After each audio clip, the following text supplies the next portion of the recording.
Bonjour et bienvenue. Vous écoutez l'épisode 44 de Quinoa, le podcast qui sème les graines d'une vie plus saine.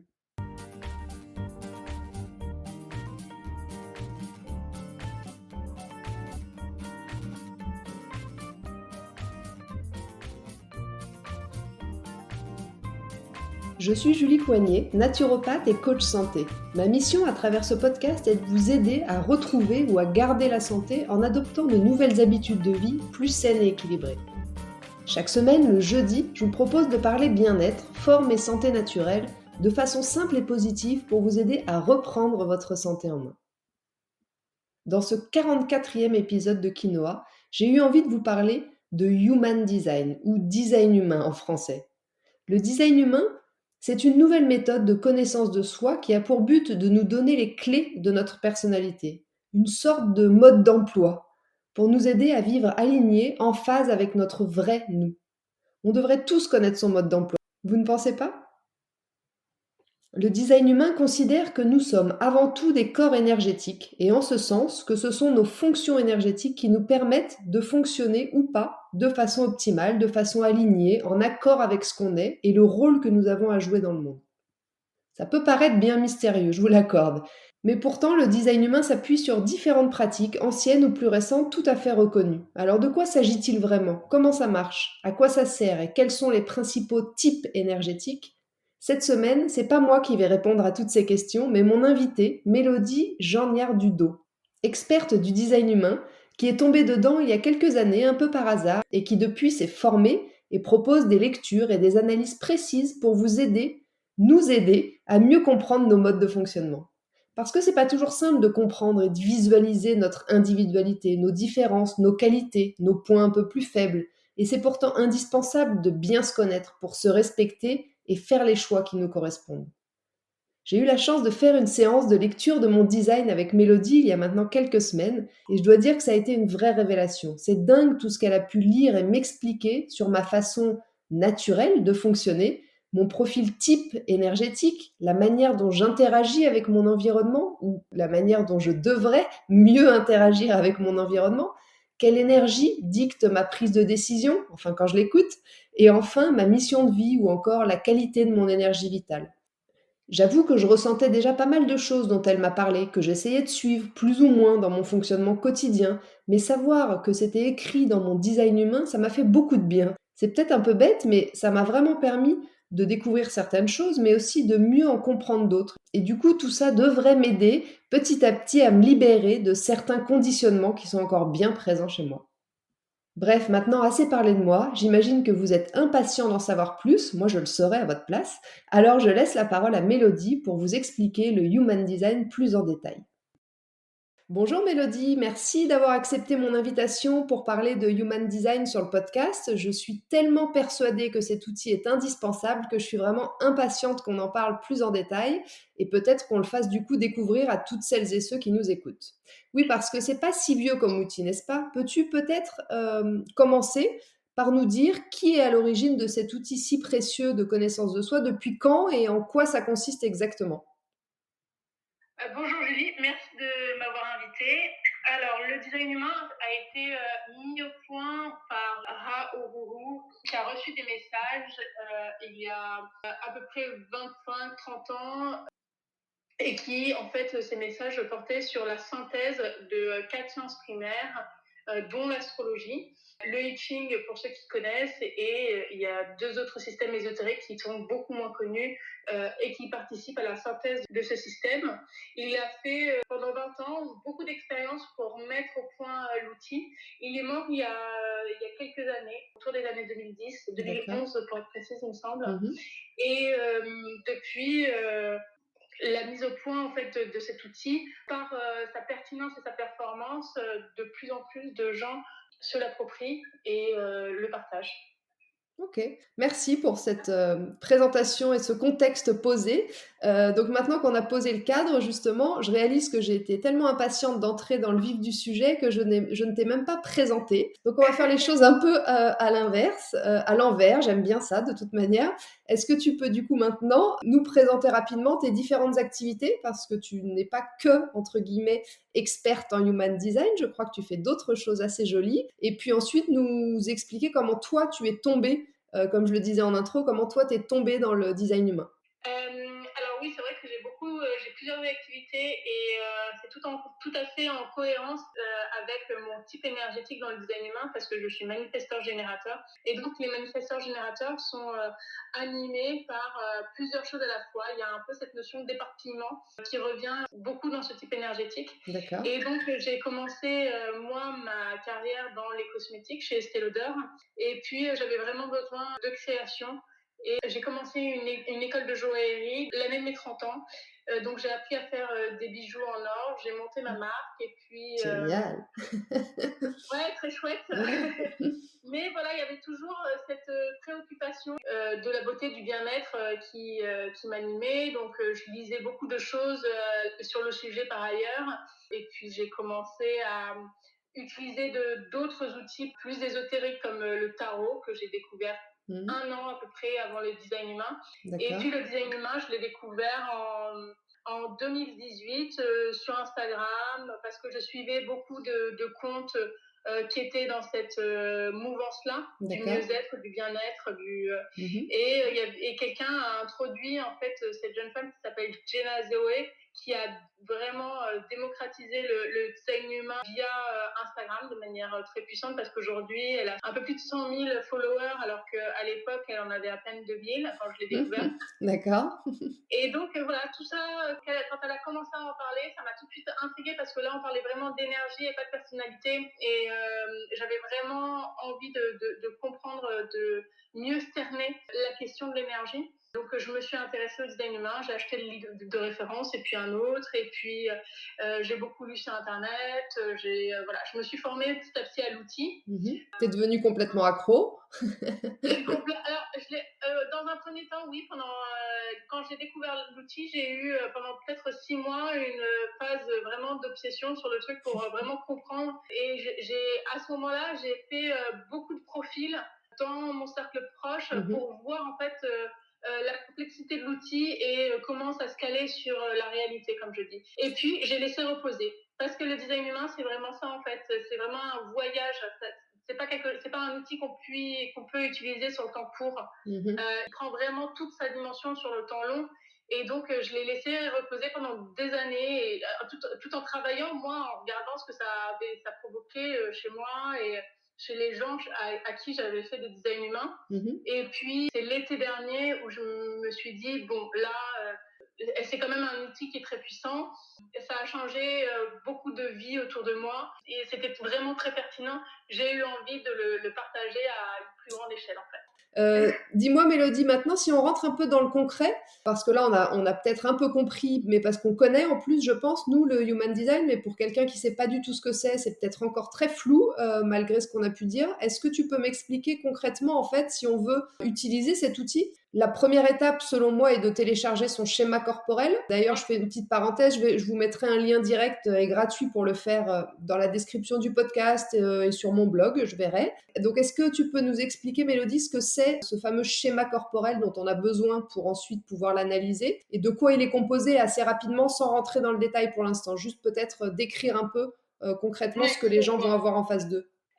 Donc effectivement, avec les coordonnées de naissance, donc date, heure et lieu, on peut télécharger ce qu'on appelle le schéma corporel. On a d'abord l'information de son type énergétique. On a par quel centre est régie son intuition, parce que dans le design humain, c'est important de prendre ses décisions en écoutant son intuition. Et c'est donc important de savoir comment elle fonctionne. Il y en a plusieurs, il y en a différents types. Et puis, on voit aussi ce schéma un petit peu étrange avec des figures géométriques qui sont blanches, parfois colorées, qui sont en vérité des canaux qui relient ces figures géométriques qui sont parfois blanches, parfois colorées. Et enfin, on a une série de numéros sur les côtés. Et c'est quoi les carrés dont tu parles? Les carrés, les formes? Ça représente quoi? Les carrés, les formes, ce sont différents centres énergétiques. Ils sont positionnés à différents endroits du corps. Et donc, chaque endroit correspond à un centre énergétique particulier. Par exemple, pour ceux qui sont au niveau de la tête, logiquement, c'est les centres mentaux. Ceux qui sont plus vers le bas, ce sont les centres purement énergie motrice. Ceux qui sont sur les côtés, ce sont les émotions, la peur. Et ensuite, au niveau de la gorge, forcément, c'est la communication, la voix. Celui qui est au centre, c'est plus ce qui sert l'identité. D'accord. Et le petit, c'est celui qui gère le cœur, en fait, c'est l'ego. Ok, donc si je comprends bien, on va sur Internet, on rentre ses coordonnées de naissance et à partir de là, on va recevoir ou va être édité une sorte de carte en fait, on pourrait dire un schéma, donc ce fameux schéma corporel, un schéma avec, comme tu disais, des canaux, des centres énergétiques représentés, qui sont vides ou qui sont pleins, on verra après peut-être ce que ça signifie, et puis des chiffres sur le côté. À partir de là, comme tu disais, il y a plusieurs types d'informations. La première information, la plus accessible, on va dire un peu pour tout un chacun, et qui est déjà hyper intéressante, c'est le profil énergétique, le type énergétique. Après, effectivement, et c'est tout l'intérêt ensuite d'une consultation approfondie avec quelqu'un qui sait lire ce type de schéma corporel, parce qu'on a beau se renseigner, c'est ce que je fais depuis un petit moment, c'est tellement complexe, comme tu le disais, et ça peut être tellement précis qu'il faut effectivement du temps, de l'expérience et en avoir fait, je pense, une bonne quantité pour être capable vraiment d'avoir la finesse de l'analyse. En tous les cas, le type énergétique, c'est assez facile et assez accessible déjà comme première étape. Est-ce que peut-être pour les gens qui nous écoutent, tu peux nous décrire rapidement, sans rentrer trop dans le détail, mais les grandes bases de chaque profil pour voir un petit peu si chacun peut se retrouver dans un de ces 5 types? Oui, bien sûr. Le type énergétique, de toute façon, c'est la base. Donc déjà, en suivant son propre type énergétique, on s'assure de trouver un certain alignement. Donc il y a 5 types énergétiques. Le générateur et le manifesteur générateur qui font partie d'un même groupe énergétique. La différence entre les deux, c'est que le manifesteur générateur s'éparpille un peu plus. Le générateur est capable d'une action beaucoup plus prolongée et concentrée sur un type de sujet. D'accord. Et donc, la particularité de ces deux types énergétiques, c'est qu'ils doivent rechercher la satisfaction. C'est leur sentiment d'alignement, c'est ce qu'ils doivent nourrir au quotidien, véritablement, pour être alignés. À l'inverse, la frustration pour eux, c'est leur sentiment, l'émotion de désalignement. Ça doit agir comme une alarme. Ça veut dire qu'ils ne sont pas dans la bonne situation ou qu'ils sont dans une relation dont il faut redéfinir les termes. Et la stratégie de ce type-là, c'est de répondre.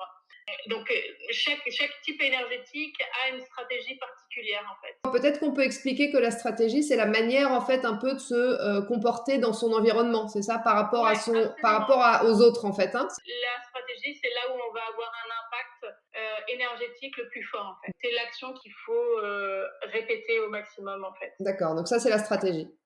Ouais, ça c'est la stratégie. Donc tu disais celle du premier type. Celle du premier type, pour les manifesteurs générateurs et les générateurs, c'est de répondre. C'est-à-dire d'attendre d'être stimulé et de sentir en fait la réponse qui vient du ventre, qui vient du sacral. Parce que les générateurs, les manifesteurs générateurs ont tous un centre sacral. Je rentre un peu dans les détails techniques, mais défini. Et donc, du coup, ils ont une énergie dans le ventre qui est bien particulière et qui les pousse à agir. Et donc, ça, c'est la stratégie du générateur et du manifesteur générateur. C'est d'attendre cette validation, en fait. Du ventre. C'est ça? Ok. Il faut le sentir dans le ventre, quoi. Il faut le sentir dans le ventre, Il faut le sentir dans le ventre. Et c'est là où nos pratiques sont liées, c'est qu'il faut, pour ce type énergétique, il faut faire un peu attention à ce qu'on mange parce que, évidemment, en fonction de ce qu'on mange, ça peut brouiller un peu le signal énergétique. D'accord, super. Très intéressant. Donc, il y en a peut-être qui vont se retrouver dans ce premier type. Ensuite, qu'est-ce qu'on a d'autre comme type? Alors ensuite, on a les projecteurs qui sont 20% et eux, ce sont des guides en fait. Ils ne produisent pas de l'énergie comme les manifesteurs générateurs.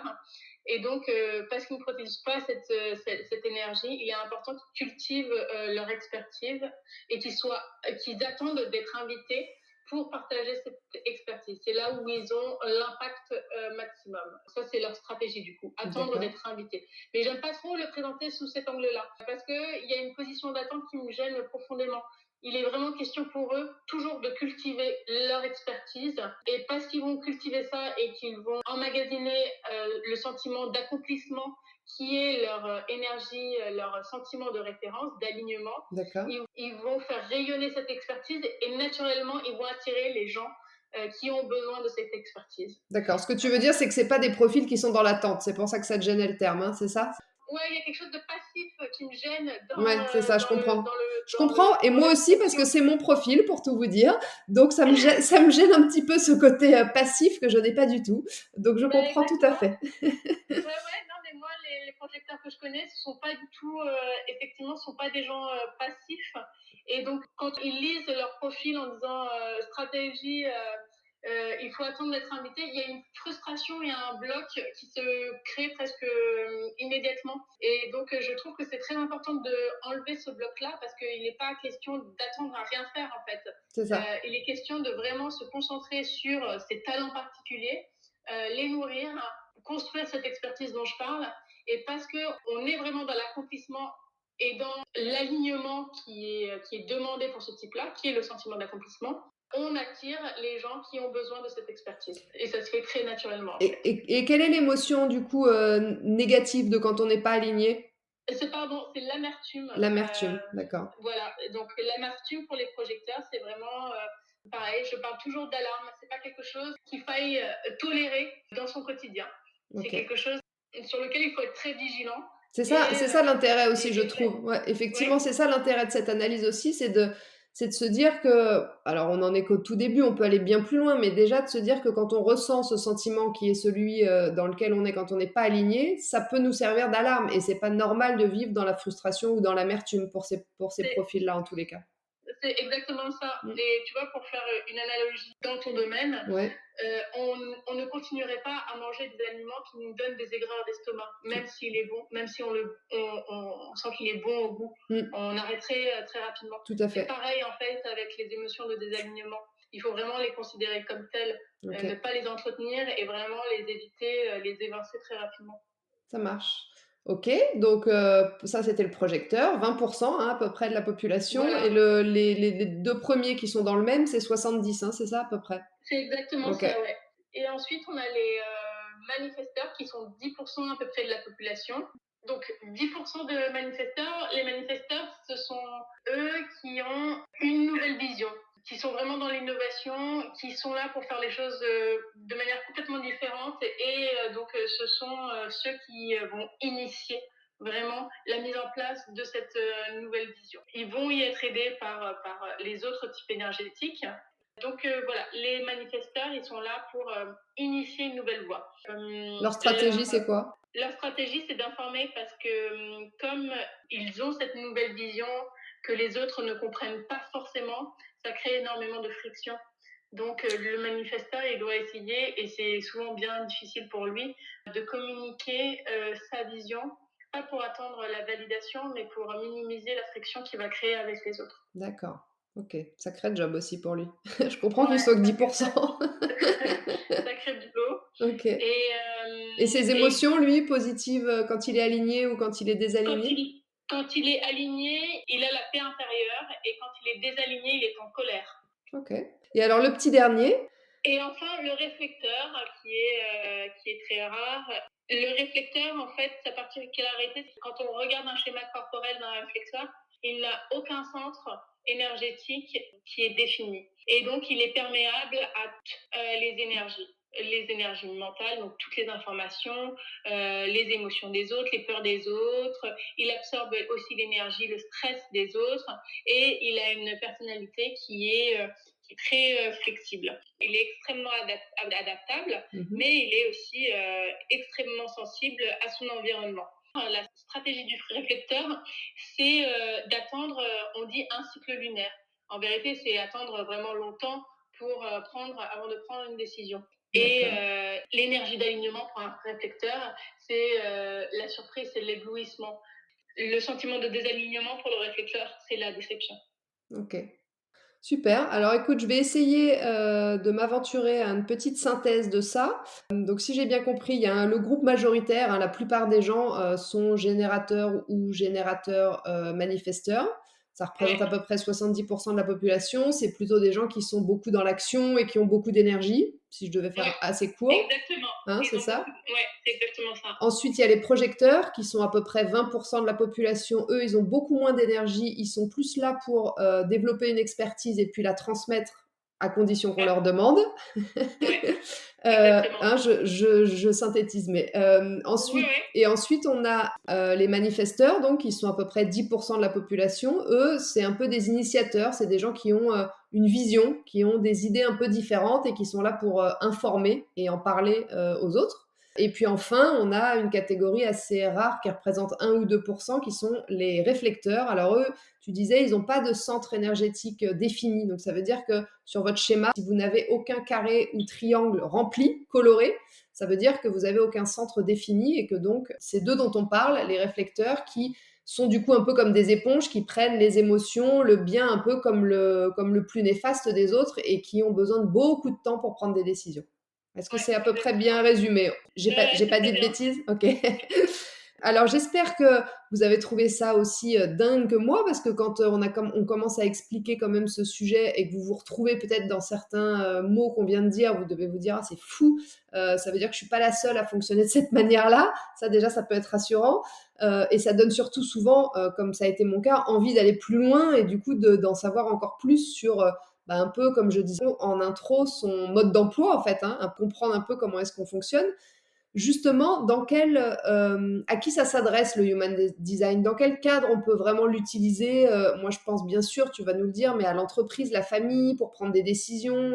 Est-ce que tout le monde peut avoir un intérêt à s'intéresser au human design? Oui, alors effectivement, le cadre, comme on parle d'énergie, il n'y a pas de cadre à proprement dit. C'est-à-dire que les informations qu'on va récolter vont être aussi utiles dans la vie personnelle que dans la vie professionnelle. Ça va être extrêmement utile, je trouve, concernant les enfants, savoir quel genre de repos, pourquoi ils ont certaines sensibilités. Donc ça va fluidifier en fait l'approche au sein de la famille, hein, C'est ça. parce qu'on a une meilleure compréhension de l'autre, comment l'énergie de l'autre fonctionne.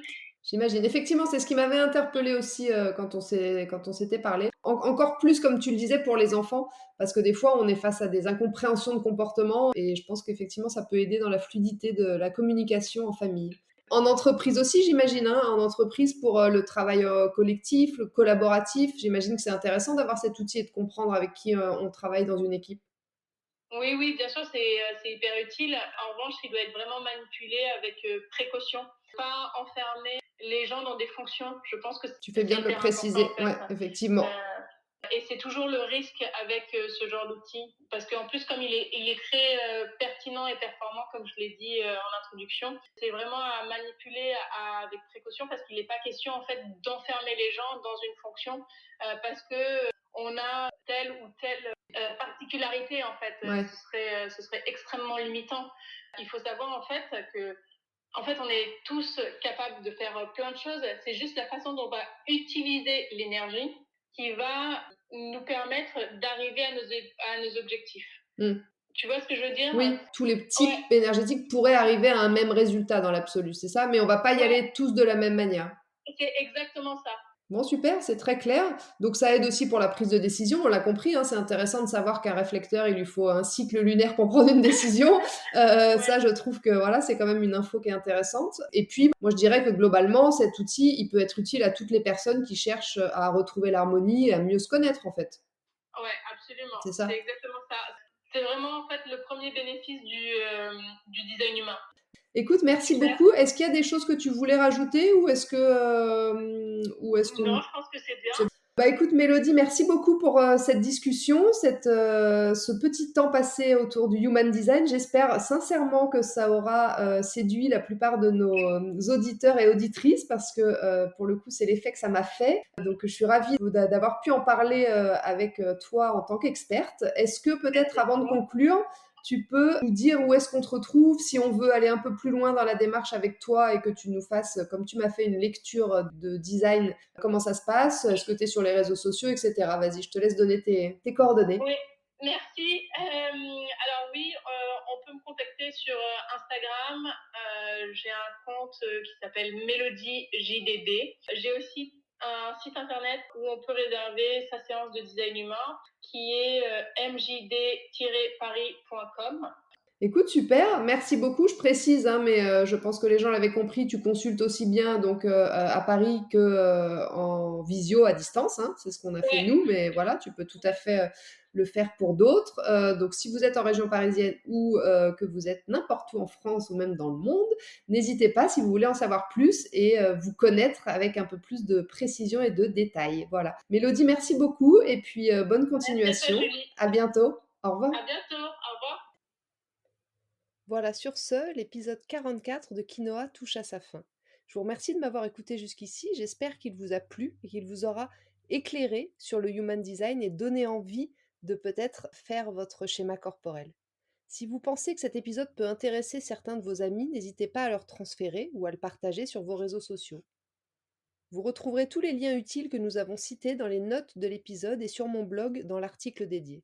Je vous invite également à vous abonner à ma newsletter pour ne rater aucun épisode du podcast, mais aussi pour suivre mon actualité et profiter de conseils exclusifs chaque semaine directement dans votre boîte mail. La semaine prochaine, dans l'épisode 45 de Quinoa, nous parlerons de l'alimentation cétogène, ce régime alimentaire dont on entend beaucoup parler, mais dont on ne connaît pas toujours tous les tenants et les aboutissants. En attendant, si vous voulez me faire un petit coucou ou échanger, j'en serais vraiment ravie, et je vous invite à me rejoindre sur Instagram, @juliecoignet-8 naturopathe. Et n'oubliez pas, comme le disait très bien l'abbé Pierre, il ne faut pas attendre d'être parfait pour commencer quelque chose de bien. À bientôt!